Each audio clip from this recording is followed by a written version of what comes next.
Hello, friends. Welcome today. Hey, I have Pam Ostrowski with us for Answers with Experts, and she's got some great questions that she's going to be answering today. Pam, what are we going to be talking about today? Oh my gosh, probably some of the most popular questions I get from my clients. We're going to be talking about the transition and some of the behaviors that happen with transitioning to a care community. And then we're going to be talking about visiting. What does visiting look like? How long? What do you say? What do you do? Because so many families are confused by that. We're also going to talk about the fact that sometimes family members and family dynamics can make things pretty difficult. And so how do you handle that? And then a couple of other topics. And of course, if you guys have questions, put them in the chat and we'll make sure that we get those taken care of. Beautiful. Well, hey, as we wait for a few more people to come, let's get ready to get started. All right. Awesome. See you in a few minutes.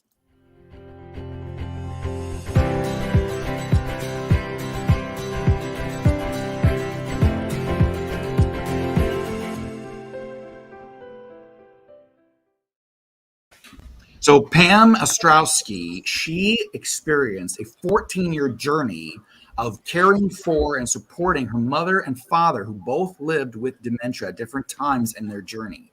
After that experience, she realized she wanted to help other families navigate that journey so they didn't have to go through some of the same things that she had to go through. So she became a certified dementia practitioner, certified senior advisor, which is a fairly rare and hard to get certification, and she became certified in dementia care. She has now written a book. It's called It's Not That Simple. It's Not That Simple, Helping Families Navigate the Alzheimer's Journey. I have a copy to give away today. And so if you want to start putting in the chat questions you've got for Pam or your own journey, what is something from your own journey you want Pam to know about? I'm going to be picking one of you to give this away. And Pam later on may also have a question where she's going to give a book away as well. So It's Not That Simple, Helping Families Navigate the Alzheimer's Journey. Before we get into the questions, Pam, can you just tell our audience kind of why there's 1,000 books on Alzheimer's? What's unique about yours? So it's a guidebook. I use the story of our 14-year journey as a way to move the tips and guidance along. So it's not just our story. It includes everything from the science behind dementia and Alzheimer's. What's the difference? How do you get tested for it? What behaviors are you looking for?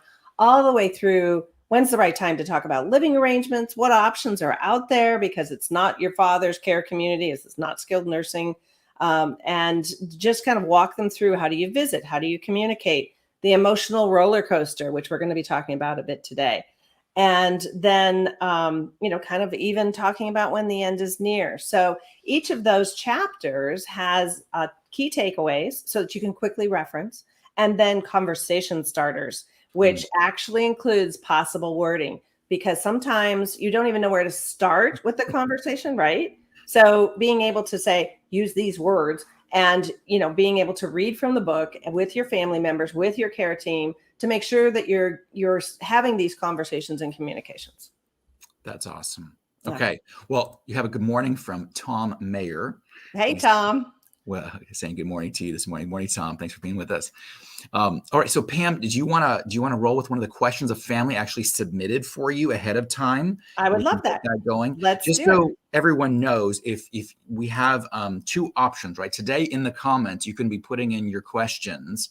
However, you might be watching this recorded later. And if you're watching it recorded, the best thing to do is just text #answers to this cell phone, and it's a monitored cell phone 24/7. You can text anytime. You're not going to wake anybody up, and just text in your questions there. And so future episodes with Pam or other experts will be able to get your answers on the air. So for today, go ahead and put in the chat if you're live with us. Otherwise, text answers to 360-526-6201. All right, let's roll that video. This is from Jean. Jean has a question about visiting. Jean is 93 and has just gone into memory care, and we're wondering, when is the best time to visit? All right. So visiting is a tough question because we all have it. And basically, when she was talking about when is the best time to visit, we were talking about the care environment, and the transition had just happened. And so she said, should we wait 2 weeks? Because you read that a lot in various medium. And so we want to make sure that, when you're moving your loved one to a care community, give the care community a few days and your loved one a chance to transition and adapt and kind of get used to their new environment, as well as working with the caregivers so that they kind of get a feel for that. And then, so 3 or 4 days passes, you go visit. You can visit 2 to 3 times a week, basically. You don't need to really do every day. That kind of interrupts the care community's flow and routine. The one thing about people with dementia, and specifically Alzheimer's, is that they do need a routine. They do need to feel safe. And if you're popping in and participating in certain activities, but you're always there, when you leave, it's more traumatic to them. It makes them sad. And the one thing that we know about Alzheimer's is that emotions are the number one thing they retain. So if you're angry, if you're sad, if you're upset, if you're frustrated, stay away from the care community. Don't bring those emotions in with you. So when you visit, it's a happy time. You're making a moment of joy and a memory for you, and a happy day or a happy moment for them. So that's really important as part of the visits. And then I think we have another visit question, and I can go into more depth on that. Perfect. Quick shout out from Mary. Mary, welcome from Ohio. We're glad you're with us today. Okay. Yes. So she's got a question on how long to visit. We're also wondering, how long should we visit each time? Exactly. So this is actually one of the most popular questions that I get. So basically, it's up to you. You ever hear that phrase, read the room? Well, so when you walk in, you can kind of get a feel for what state your loved one is in.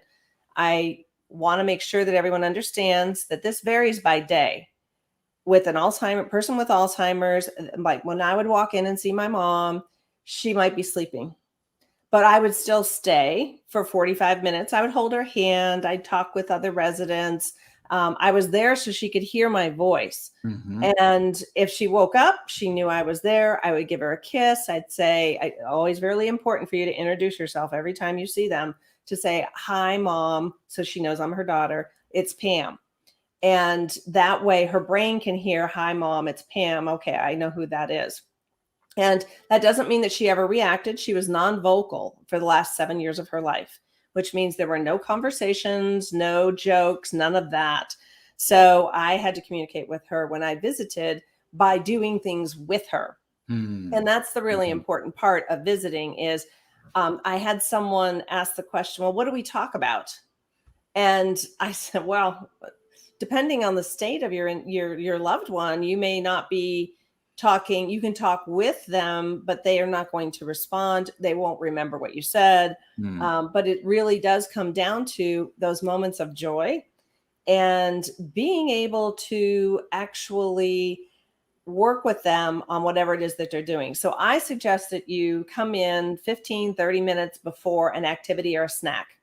And then you can do that activity or have the snack with them. And usually you're around a table, other people are interacting. They feel like their family is part of this bigger family that they've adopted. And it gives you a chance to actually get more comfortable with the care community as well yourself as a family member. And so I advise, again, so when you come in, a visit for length of time can be 1.5 hours to 2 hours if you want.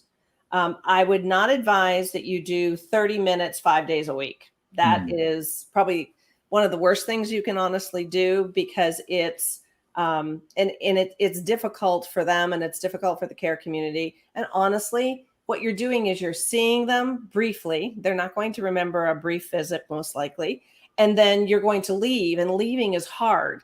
And sometimes I can't decide whether it's harder for me or harder for her. And it really depends on the individual. So I used to kiss Mom on the cheek and say, I have to go take the dogs out. I will be back. And so again, my mom was in mid to late stage Alzheimer's at this stage and so she couldn't communicate, but she knew about the dogs. I would bring them and throw popcorn at them and entertain the entire community with my dogs. My mom was at Rock Creek in Surprise, Arizona. So it's a Kelch community.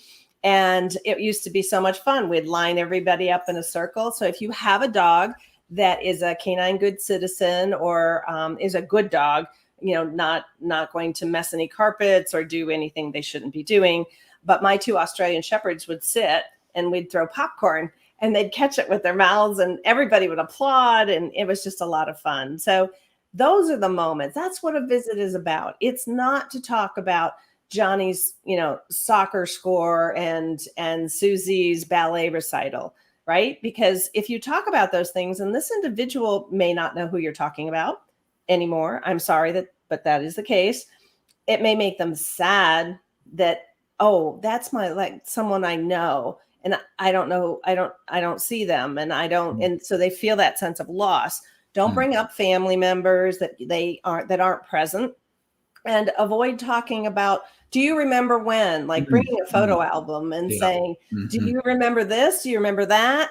And of course they don't. I mean, you're in a memory care for a reason. And so instead, it's easier to focus on the present, stay where your feet are, as one of my friends says, and just be in that moment. So and my mom always loved Dunkin' Donuts coffee. And so I would bring this really large cup, and then I'd get her a cup, and then I'd pour hers into the smaller cup, and I'd drink from the larger cup. And one time I walked away to go get something, and I turn around and I look at her, and she's in a wheelchair at this point, and she's looking at the 2 cups, and she reaches over, a bigger reach, I might point out, and grabs my cup, the larger cup, to drink out of. And I said, wait, that's mine. This is yours. So, and she kind of laughed. And so they're always still in there, guys. Please remember that they are, their hearts, their minds, the core of who they are and how much they love you is in there. It's the disease that's blocking their behaviors and their ability to express that. So they're still in there. And I think that's probably something that brings peace of mind to all of us family members. Yeah, you're absolutely right. Oh, man. Yeah, I think one of the things you said about really joining in with the various social life that's happening in the community is so important. In my experience, I've been an activity director myself. When families come into the exercise class, into the sing-along, into the bingo game, into the travel club, and they're sitting with their loved one and they're interacting with the other elders in the room, it really helps their elder feel like, oh, it's not an us-them thing. It's not my family or all these other people. Instead, it really becomes, this is our family together. And it really helps that elder make relationships and build relationships so that they have someone to connect with when their loved one's not there. It's really powerful. It is huge. And I remember specifically at Rock Creek that they would play music. They'd always have live music. And so what the caregivers actually taught me to do is, while my mom's in the wheelchair, I could hold her hand and then dance towards the wheelchair and then dance back. And then I'd dance around the wheelchair and hold her hand like we were doing a pirouette. It was all ways to learn how to interact with your loved one differently. And so, I mean, we could talk about this subject all day, but there's so many things. A really good activity director, which we had, is, someone who understands how to engage both the family and the loved ones. And so you get that kind of dynamic, and it's just wonderful. And honestly, just sharing these stories, which I appreciate you giving me the opportunity to, makes me smile. Brings a tear to my eye too. But I just remember having so many good times, eating hot fudge brownie sundaes with mom, and she just loved those. And she would flirt, believe it or not, with some of the male caregivers, and they loved her. And she would be, she'd wink at them, and and it, it was just fun. They would get her, well, Loretta, I gave you a extra scoop of ice cream because I like you. And she'd, get all happy and, feel, basically even then, being flattered with compliments is still something that registers with us. So something to keep in mind. So Gerald also sent in a question ahead of time. Do you want to go ahead and answer his question? He's got a unique question. Yeah, sure. Hi, Pam. I'm Gerald Reynolds. How are you? Well, my mom, her name is Dorothy St. Charles. She's originally from Milwaukee, Wisconsin. However, she's currently living in Arizona, Chandler, Arizona. In memory care? Correct, at the Copper Creek Inn Memory Care Facility. Okay. She's 73 years old, and she's been in that facility since about September. September, Correct. Okay. And so she's been diagnosed with Alzheimer's? Correct, Alzheimer's and dementia, yes ma'am. Okay. Mm-hmm. Well, first off, when I visit my mom, I go visit her 5-6 days a week. And when I go, every time I go, it never fails. I walk into a room, and she has pictures, with family pictures on her wall. And when I come visit her, they're always packed up, and they're stacked by the door, like she's leaving. And this is literally every time I go. So my question is, how is that preventable? Is there a way we can maybe change that behavior? This has been going on since she's had Alzheimer's. She likes to block doors, whether it's a chair. In the facility, she's using her stroller, her walker, which has wheels, so it's not really doing anything. But she put it in front of the door, I think, as a safety measure. But she is doing that on a regular basis as well. Is that preventable? Can we change that or stop that? Or I don't know. So, and it's an unusual question. So there's a couple of things. Yeah. First of all, we have corrected Gerald's behaviors of going to visit 5 or 6 times a week. We'll talk about that. And, the thing that you have to remember is that this loved one never wanted you to give up your life and feel guilty about visiting. So he actually has another question about those emotions, which we all feel as family members. And we will get to the questions that are coming up in the chat, by the way. I just want to make sure people know we're not ignoring you. So with the situation with the photos, I said, did she pick the photos or did you pick the photos to put up on her wall? And he's assuming that she's getting ready to leave. And I said, there's more than one way. And that's what I do with my clients. I allow you to look at things from a different perspective. We work through, that could be one scenario or it could be this scenario. And there's different ways to react through each of those scenarios. So we try those out. And that's kind of when I work with people. And so when I was working with Gerald, I said, she didn't pick those photos. And he's like, no, she didn't. And I said, so maybe they're strangers to her. And she's wondering why there are photos of strangers in her room, which is a valid concern all of us would have, right? You don't keep the photo when you buy the frame, right? So I said, let's take those down. You can take those away. And then what I'd like you to do is bring an assortment of artwork and photos of other people that she may or may not recognize, and then make it an activity, something you can do with her as opposed to just sitting next to her and watching or talking to her about grandchildren, which she may or may not be able to relate to. So make it an activity. It's like, do you like this one or do you like that one? Let's pick 5 and, pick 5 and then decide, do you want all 5 up on the wall or do you just want to pick now let's pick 2 and then have her pick 2. But most likely it's that she doesn't know who's in those photos anymore. And she doesn't know why there's framed strangers in her room. Kind of creepy. As far as blocking the door and that type of thing, we actually don't know what her previous behaviors were. So again, you have to take this from a different mindset as opposed to the one we assume. Well, she's trying to feel safe. Well, no, she could have gone to the bathroom, left the walker there, and then gone to bed because she can walk without a walker. That's a little scary in my opinion, but but so she could have just left it there. And that's maybe becomes her new habit in her new digs, her new community. And so she's just like, okay, put the walker there so I can remember that when I leave the room, I need to take my walker.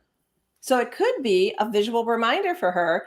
But her son is scared to death that, she's trying to block the door and that could be a safety hazard. And it's like, not necessarily. And as he said, it had wheels so you could move it away. So really, we have to put ourselves in their shoes and realize that our logic does not apply to their world. They don't need your dose of reality. What they need to do is look at things uniquely and differently to ensure that you're addressing what they're concerned with versus us assuming that there's, certain behaviors are indicative of another type of emotion or action. Okay. Yeah, that makes sense because we have an assumption this is what's going on, but there might be a whole other range of options. Okay. And most likely that's the case. So I said, take down the pictures and bring something new for the walls. Yes. Now, I don't actually have, for some reason, the video with Gerald's other question. What was it you were mentioning about some emotional connection? So yeah, so he went to take his daughter to college and was gone for a week. Okay. And so he felt really badly. How many people feel guilty when they don't visit their loved one for a week? Oh, everybody. Yeah. It doesn't even matter if your loved one has Alzheimer's or dementia. Frankly, if you don't visit somebody or see somebody for a year, you know, it's like, oh my gosh, you know, I should have visited. Oh, I'm so sorry. So that's what he said. He came back, he sat down with his mom and said, I'm really sorry, Mom. I've been gone for a week and I haven't visited. And she looks at him, scrunches up her nose and says, you were just here yesterday. So I said, how did that feel? He said, I felt like somebody punched me in the gut. Like, you know, what do you mean? You didn't even notice that I was gone. So that's us, fully functional, full of guilt and other icky emotions, trying to deal with the fact that this person lives every day new. If anybody's seen the movie 50 First Dates, kind of the same thing. Okay. So basically you're in this situation where the loved one doesn't get the guilt and the sadness. You do. And so I said, first of all, this is a blessing that she's at this stage where she doesn't keep track of your visits. I was talking with another client yesterday and she said, my mom's, you know, it says that I don't visit long enough, but I'm there for 2 hours. And I said, well, but they have no concept of time. And so to them, if you went to the bathroom and came back, this is a brand new visit. And so that they don't know that you were just there for an hour and a half, used the restroom and then came back. It's like, you didn't stay very long this last time. So having that conscious time, you know, realizing that the blessing behind it is that you can release the guilt. Yes. Because they don't know what day it is, what time it is. I mean, at that stage, who cares what time it is? And it's snack time or it's activity time or it's dinner time, but it's not 2:00 or 5:00. And so what this does is gives you the freedom, if you give yourself the grace to take this attitude, it gives you the freedom to go live your life. And that's what your loved one would have wanted in the first place, is that you don't come visit me all the time. Don't be obsessed with me. I'm in a wonderful care community of people who care about me. And I see them and I build relationships. And that's a whole other question, right? Is because sometimes as family members, we feel threatened by the relationships that are being developed with these caregivers. My mother loved her caregivers. Shout out to Davina at Rock Creek. You know, Mom she just loved them and she thought they were fun and funny and they took such good care of her. And then I'd show up and it'd be like, what am I, chopped liver? And so, but what I eventually evolved to and why I wrote the book, because it's like, okay, here's all the mistakes I made. Don't make those. And then being able to release and say, okay, it doesn't matter if I'm there for 45 minutes or 2 hours.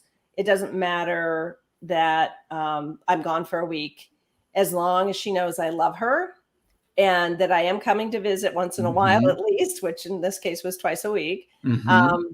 All's good. It's all right. And I think giving ourselves that permission is really hard and also very important to our well-being and our health. That's good advice. I know we have 2 questions, one from Mary and one from Sandy. May I put them on the screen for you to consider? Sure. The first one comes from Mary. I believe Mary's from Ohio. And she asks, my parents, who are in the mid-80s, still live on their own. My dad's doctor has said he has dementia. Is there any reason to test to see if he has Alzheimer's? His mom did have Alzheimer's. What would you say to Mary as she's thinking through this question? Sure. Thank you for that. And thank you, Mary, for your question. So it really depends on who actually, when you say the doctor. So to get a true diagnosis, you need to go to a neurologist, not a PCP, not a primary care physician. Secondly, if you really want to test him to see kind of where he's at, you can go to mybrainguide.org. They have both an audible, which I wouldn't advise, but there's a visual questionnaire that you can go through that will kind of give you an idea of where your dad is at in this stage. Why is that important? Because if he does have Alzheimer's, and by the way, there's a genetic marker, an APOE4 genetic marker for Alzheimer's. That doesn't guarantee you have Alzheimer's. Alzheimer's, last I read, was only 5% of those diagnosed with Alzheimer's actually were genetic cases. So not a predominant amount, possible, but not necessarily probable. And so what you want to know, though, is if he does, because there's 4 different types of dementia. Actually, there's 70 different types of dementia. The top 4 are Alzheimer's is 60 to 80% of those diagnosed with dementia. Next up is vascular dementia, followed by Lewy body dementia. And lastly, for those between the ages of 45 and 65, frontotemporal dementia. So with Alzheimer's in particular, or any dementia, you want to know where you are. It's a benchmark. So being able to take, the MIMSA test, which is the mini memory state exam, every state has it, every physician has it. And if not, Alzheimer's Foundation of America actually has screening sites. Just go to their website. They also have lots of activities for caregivers to do with at home if they're taking care of their loved one at home. And so what you want to do is know what that benchmark is. So to use the mini memory state exam as an example, it's 30 questions. If you get between 24 and 30 of the tasks, it's tasks and questions, correct, then might be mild cognitive impairment. If you are between 18 and 24, you're early stage dementia, early stage Alzheimer's. If you're between 18 and 12, you're moderate, and then below 12 is obviously severe. And I watched Mom go, I think her first test, she was 22, then she was 16, and then she was 12. So, but this is the average journey for someone with Alzheimer's is 4 to 8 years after diagnosis. So you think about that. If you don't have a diagnosis, then you don't know when that 4 to 8 years starts. And that's important for preparation of you personally, them physically. So where are they going to live for living arrangements, financially, and just in general, what's your care plan? And that's really what I help a lot of my clients work through is what's your care plan? If this happens, then we do this. If that happens, then we do that. And so really being able to understand where they are, get that benchmark now, and then decide from there, what's your plan for these 4 to 8 years in order to make sure that your dad gets the best care possible, because that's really what this is about. And did you say the Alzheimer's Association of America screening site? No, Alzheimer's Foundation of America, AFA.org. Yeah. .org. Okay. Yeah. And they have screening sites that will help you with navigating with a professional where you might be at. Okay. Yeah, exactly. Alzheimer's Foundation of America. And I'm actually a screening site. So. Oh, you can do. You can believe it or not, I'm a site. Yes, and there's several care communities within almost every city that are screening sites, AFA screening sites. So when you go to, I think it's alzfoundation.org is their website. Then when you go there, then it'll say screening sites, and then you can put in your zip code and you can find one. Take your dad there and find out what, really, and again, there's no hardcore diagnosis without an MRI. But in reality, you don't really need to go that far. If he's struggling with tasks and recall of words and conversation, then odds are it's Alzheimer's. But it's always good to know where they are. Get a benchmark. Absolutely. So you know how long this journey is going to be. Okay.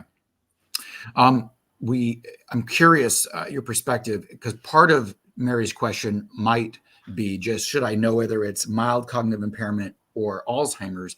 But it might also be, should I worry about this test to see if it's Alzheimer's or FTD or Lewy body or vascular? Like, is there any benefit to really trying to figure out what kind of dementia it is versus just?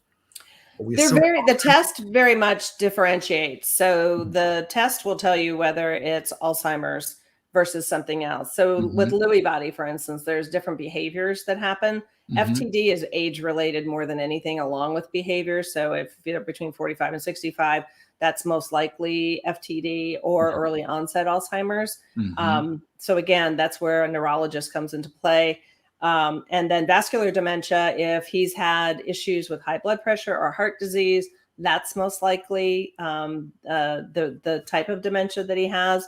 And what that means, though, is that their capacities will be different. So as I mentioned, my mom, her brain stopped remembering words and conversation, and then forgot to swallow. So we thought we were going to lose her in 2010 because her brain was not telling her throat muscles how to swallow. And so we got through that. She was on hospice 4 times. So that was an interesting journey, and love the hospice people. And so hospice is not about death. It's about getting additional care when your loved one needs it, and then you can get back off of it. So just clarification there.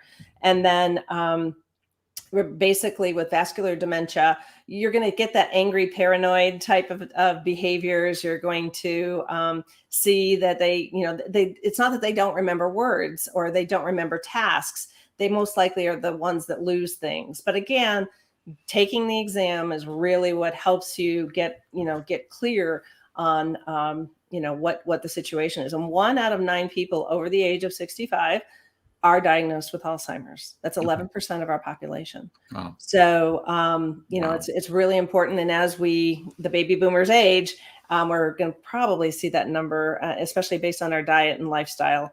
It's a big deal. But the other thing about dementia, real quickly, because I know we have other questions, is it could be pseudo dementia. If they're dehydrated, if they have crossplay in their medications, in other words, that the medications are affecting their brain and when they combine together. So there's that. Then there's also lack of nutrition, lack of exercise. So dementia in general is the fact that we have lived for so long without oxygen to the brain that we've allowed, or diabetes in particular, the sugar gets through the blood-brain barrier and creates amyloid plaques and tau proteins. We naturally have both of those, amyloid proteins and tau proteins. But when we offset the balance with lack of oxygen and increased sugar, those guys go mad. It's like putting water on a sponge. It just explodes. And so, but we can't control where those plaques are formed, which creates the different behaviors. So that's more into the science than you probably wanted me to go. But really, those are the things that if it's dehydration, stress, lack of exercise, lack of oxygen, basically to the brain, those are the things that create pseudo dementia behaviors. So, and dehydration is actually one of the number 1 reasons. So get that man some water, make sure he's drinking, 64 ounces or more of water a day. See how he does. He could just be dehydrated. It's really hard to tell. Again, that's why you do the exam.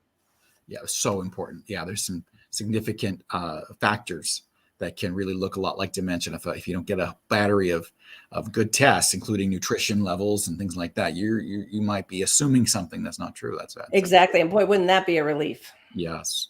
All right. We got a question from Sandy, but before we do that, I just want to call out real quick that Sandy and Mary each just won your book. Yay! Congratulations. So this book is available on Amazon. And it has all 5-star reviews. So awesome. Congratulations. I hope you find it helpful. Yeah. So in the text, I put a cell phone number that you can text with your address. You don't have to put that on Facebook for everybody in the world to see. Just text that to me and I'll make sure that Pam will get one of your book and I'll get one of you the other book. And we'll go from there. All right. So next question is, and Mary says, thank you so much for the book. Next question is from Sandy. Sandy says, how is a typical day in a memory care facility structured as far as getting residents up to when they go to bed, as far as giving the residents all the cues they need to brush teeth, shower, etc.? Is a staff member doing that all the time? So what can you do to speak to this question? And I'm sure it's different in every memory care community, but what's some of your thoughts after having been in quite a few of them and seen different structures and models? So great question, first of all, Sandy, and thank you for asking it. So what's going to happen? This is where it comes down to on my website, alzheimersfamilyconsulting.com. It actually has a caregiver tool that compares care communities. And one of the questions you need to be asking is, what certifications do the caregivers have around dementia? And also the exact question you just asked, walk me through the day. And what that means is that, some care communities have a points-based system where you get additional help depending on what your loved one needs. Other care communities say, nope, soup to nuts. You pay one price and you get everything. So for mom's situation, she was not ambulatory and couldn't speak. So basically, she had everything done for her. And that's not the life she would have wanted to live, but we were blessed with really good caregivers and people who cared. So yes, they basically, our example of, and the way that honestly I thought it was the best care. It was almost as good as care I could have provided. Actually, it was a lot better. I don't have the skills, the background at the time. I was just a daughter running my own company and trying to make sure my mom had the best care possible. And Rock Creek provided that. And so basically she'd get up in the morning and they, take care of her teeth. If it was a shower day, the showers are varied depending on the schedule, right? So everybody gets a shower sometime on a Monday and sometime on a Friday. By the way, the whole shower thing, let it go. All right. They don't need to be showered more than twice a week. It doesn't matter if they're at home or in a care community, twice is enough. They're not running, around a track and sweating. So let that one go. They don't need showers every day. And that's actually one of the things that I talk about in my book, Let It Go, because we as family members tend to get wrapped around the most minute things that really are not necessarily in the best interest of our loved one and that bother the heck out of the care communities. Because it's like, really, this is not part of our process. It's not beneficial to your loved one. So understand that these are experts. These are professionals. Let them do their job. And believe me, I could have used someone telling me that, back when mom was in her care community. I'm pretty sure that Rock Creek thought the same thing. So the idea here would be that she would get up in the morning, get done whatever needed to be done, teeth, get her dressed, pick out her clothing. And you can be specific, like mom always wore a sweater or a jacket. And so she always had a sweater or a jacket on, go to breakfast. And then after breakfast, everybody gets to sit for a bit and let their tummies settle, maybe watch, a TV program or a cartoon or something like that. Then it was typically either an activity or a snack, something light. And then music or, really, it depends on the care community's setup. But there was always music or a puzzle or painting. Mom loved to paint. Jewelry. So being able to play with jewelry and dress up, where the guys would be over maybe throwing a ball or doing something like that to get some exercise. Tons of activities interspersed with food and snacks because you want to keep their calorie count up. So that's really important, and keep them hydrated. So the other thing you would ask the care community is, I'd want to see my nutrition record. So how much food did mom eat? I could access those at any time. How much food did mom eat? Breakfast, lunch, and dinner and snacks. And then how much fluids did she eat? And the caregiver should be writing all of that down per individual to track this person's individual needs so that if they're gaining weight, it's like, okay, we're going to cut back on that hot fudge sundae, Loretta. Or if they're losing weight, it's like, okay, so why is that happening? Are we not feeding? Is it too hard for her to chew the food? Do we need to puree it or do we need to chop it? And that level of attention, when people think about memory care, the amount of detailed attention, observance, details that have to be written down, behavioral observations, it's huge, you guys. It is huge. And it gives me chills, actually, because I was so grateful to have a care community that did all of those things, that if you need to replay this video and write this all down, I would do that, because this is what a care community, this is what you should expect from your memory care community. And then my big thing was that mom never went back to bed unless she was really tired. Like if she was really tired, they would say, okay, this is unusual. Let's take her and give her a nap because something else is going on with her. So, but for the most part, they're out and busy. Why does that help if they're really busy and they're keeping stimulated? One, the brain needs stimulation and socialization. Boy, if we didn't learn anything from 2020, we learned that keeping in your own room by yourself is bad for your brain. Not good. So socialization and stimulation are critical. And those come in so many different ways, and some very subtle ways, even just sitting in her wheelchair, watching people go by and listening to their conversations. That was stimulation that she doesn't get at home. And so then on top of that is, the fact that she would not be restless. Otherwise known, everybody calls it sundowners. But basically they don't get restless in the afternoon because they're so tired by the end of the day. They go to bed, they go to sleep, and they have much healthier sleep and a much better demeanor because they're getting the rest, because they're stimulated during the day. This is all the science behind why going to memory care is so important. And in my opinion, staying at home, these are all the things you miss. And that's your personal choice.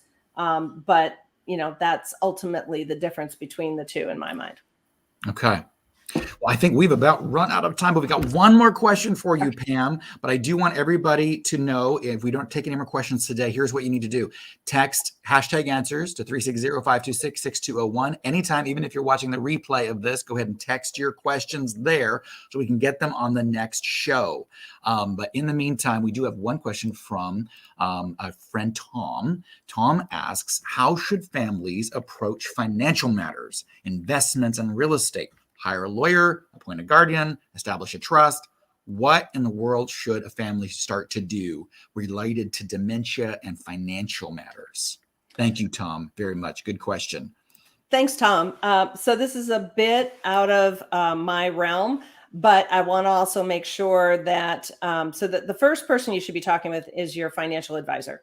Okay. Because there should be creating a plan for you for the what if scenario of dementia and Alzheimer's specifically, because that does require memory care for the most part, because it requires that much attention. But, some people do keep their loved one at home. Either way, it's an expensive endeavor. And so what my parents did is they just socked away money all their lives. And we went through $450,000 during their visit, during their entire journey. And so the financial advisor also has the capacity these days to talk about either a long-term care plan. Now, if your loved one doesn't already have a long-term care plan, right now, those are really not seen as, if people my age, I would not invest in that necessarily, because the coverage per day is significantly less. The long-term care insurance companies figured out, hey, this stuff's expensive. We weren't counting on this. So they've reduced their coverage per day. It's an option that you should have a conversation with your financial advisor. So the documents you need to have in place, write these down and go make them happen with an estate attorney. What happens is they're going to create a durable power of attorney, which is all the legal stuff, permission to do whatever it is they need to do to act on the loved one's behalf who has dementia. The next one is healthcare power of attorney. So, by the way, you have an estate plan. The state that you live in is the one who determines what happens with your loved one, not you. So take the action now to get a durable power of attorney, legal one. The healthcare power of attorney, don't use ones online, by the way. They're very generic, and state laws override them. So it's really important for you to make sure that you at least go and get that complimentary hour with an estate attorney. If you want to use the ones online as your foundation, and then give them to them and say, could you please review this and see if there's any modification we need to make in order to ensure that that's a good, that they're robust. A will, which only works after they pass. A lot of people get all those confused. All right. So while they're alive, but can't function and make decisions for themselves, healthcare, power of attorney, durable power of attorney. Will is when they pass. That's also important to understand what happens to assets. And then lastly, a trust. They can talk to you about a trust because that really protects the properties that your loved one has. But it may be that you need them to not be in a trust in order for you to be able to have access to their funds, which is what the durable power of attorney gives you. So guardianship is a whole other ball of wax. The power of attorneys provide the ultimate decision-making privileges. A guardianship is when there isn't any power of attorney or healthcare power of attorney or durable power of attorney. So guardianship is a whole other thing where the loved one can't take care of themselves, but you don't have a power of attorney that dictates that you're the power of attorney. So that's kind of it in a nutshell. Financial advisor and estate attorneys would be the first two stops I would make, and then take their advice on additional resources that you might need to access. Beautiful. Beautiful. Well, Pam, I just love the enthusiasm you bring to helping families and consulting with them. If a family did want to have a private conversation with you, not on the air for the whole world to see, as our brave Sandy and our brave Tom and brave Mary did today. And thank you so much, Tom. Great. We really appreciate Tom. And Mary, thank you as well for your comments. How would they connect with you if they wanted to have a private conversation with you? So I do offer the first 30 minutes free for our consultation. Most of the consultations do last more than that. But if you have a big obstacle or one question, then we can go after that, and then you can decide if we want to continue to work together. But you would either email me at pam@itsnotthatsimple.com. To get more information about me and to get to look at my resources and everything, I actually have two websites now. The one that talks about care and tools and that type of thing is my company name, which is Alzheimer's Family Consulting. No apostrophe on the Alzheimer's. It's all one word, alzheimersfamilyconsulting.com. And then It's Not That Simple is the one for the book and additional speaking opportunities. I split them out because I wanted to make sure that people knew the difference between the book and what it is that I do in working with clients. So alzheimersfamilyconsulting.com is the place to go to book a time with me, or just email me at pam@itsnotthatsimple.com. And, note that you were part of this, listening to this particular broadcast, so that I know where you came from and have an idea of what you know based on this conversation. Beautiful. I do need to read one more comment that just came in from the CEO of an organization that builds dementia-friendly kind of virtual FaceTime kind of things. Called Soshi Avi. They've really tried to make conversating with your loved one really easy. She says, "Thank you to Pam for sharing her experiences. They are so genuine and heartfelt." So that comes from Paula Mueller. So thank you again, Pam, for today. And we look forward to seeing you all at the next session. And we'll talk soon. All right. Sounds good. Thank you so much. I appreciate the opportunity. Thank you, everyone, for attending. Bye-bye.